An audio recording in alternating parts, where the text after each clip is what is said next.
पत्नी ने एक केस लगा दिया और पति साहब हैं पहुंचे पहुंचे कोर्ट, और कोर्ट पहुंचते ही एक वकील साहब ने उन्हें मिसगाइड कर दिया।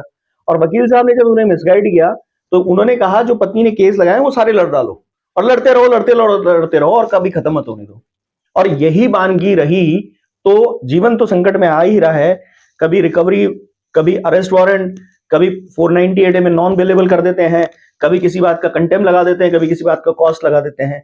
झूठे केस हैं, पर फिर भी जाति पति में इतनी ज्यादा है और उतनी गलतियां तो पति कर भी नहीं रहा जितनी ज्यादा गलतियां पत्नी ने शुरू से पहले दिन से केस लगाते हुए की है। बावजूद उसके पति की हालत देखिए कि इतनी सारी गलतियां उसे दिख रही हैं, मगर देखिए कि ज्यादातर पति अंधे हो रहे हैं, खूब पैसा बहा रहे हैं पानी की तरह और बर्बाद कर रहे हैं अपनी जिंदगी सिर्फ झूठे केसेस में जाकर खड़े होने के लिए। लड़ रहे हैं उस गलत केस को जो उन्हें लड़ना ही नहीं है, उन्हें खत्म कराना है। अब ये बात तो हम कई बार कई वीडियोस में कह चुके हैं, पर क्या है कि हमारे यहां पर हिंदुस्तान में ज्यादातर लोग लकीर के फकीर होते हैं। अगर हम कोर्ट में नहीं जाएंगे तो हमारे खिलाफ ये हो जाएगा, अगर हम कोर्ट की बात नहीं मानेंगे तो हमारे खिलाफ ये हो जाएगा। कोर्ट कब आप सिक्की सुनेगा इन झूठे केसेस में? कोर्ट को कब सुनाएंगे? आज इसी सॉल्यूशन पर एक बहुत बड़ा सॉल्यूशन देने जा रहा हूं, और ऐसा सॉल्यूशन दे रहा हूं कि आपकी पत्नी मेंटेनेंस छोड़िए, दहेज का केस छोड़िए, सीधे जेल जाएगी और जा सकती है, पहले दिन से जा सकती है, मगर आप उसका सॉल्यूशन नहीं लेते।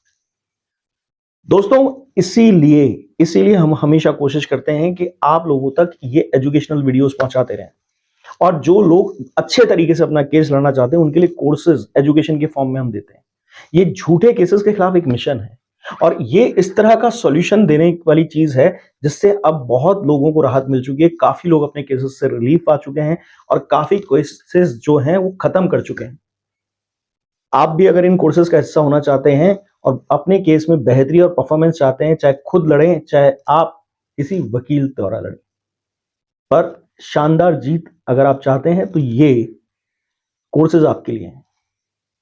ये व्हाट्सएप नंबर है, डिटेल ले लीजिए, ज्वाइन कर लीजिए।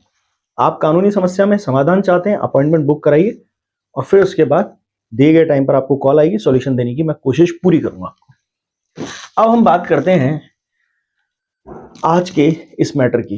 इससे पहले मैं आपको नमस्कार कहूंगा। दोस्तों नमस्कार, और आपका लीगल चैनल में स्वागत है।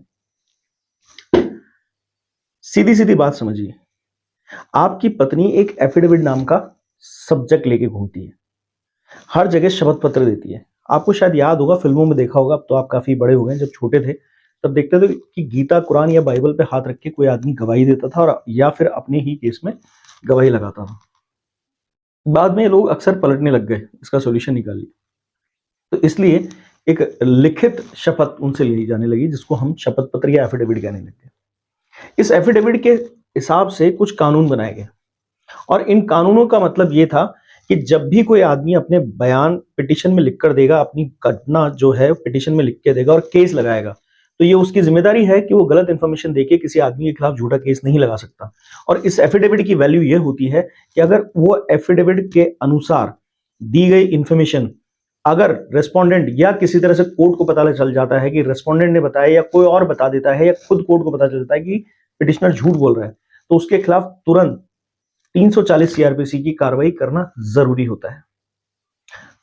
इसके अलावा उसे जेल जाना भी जरूरी होता है एफिडेविट का उल्लंघन, यानी आपने किसी के जीवन को संकट में डाल दिया एक झूठे एफिडेविट बेस केस लगा के। अब एफिडेविट बेस केस लगाने का वैसे भी परंपरा का मतलब ये नहीं है कि आप ये समझ लें कि सिर्फ इसके आधार पे केस बन सकता है, नहीं, एविडेंस तो लगेंगे, और एविडेंस अगर नहीं है तो ये कोर्ट की गलती है।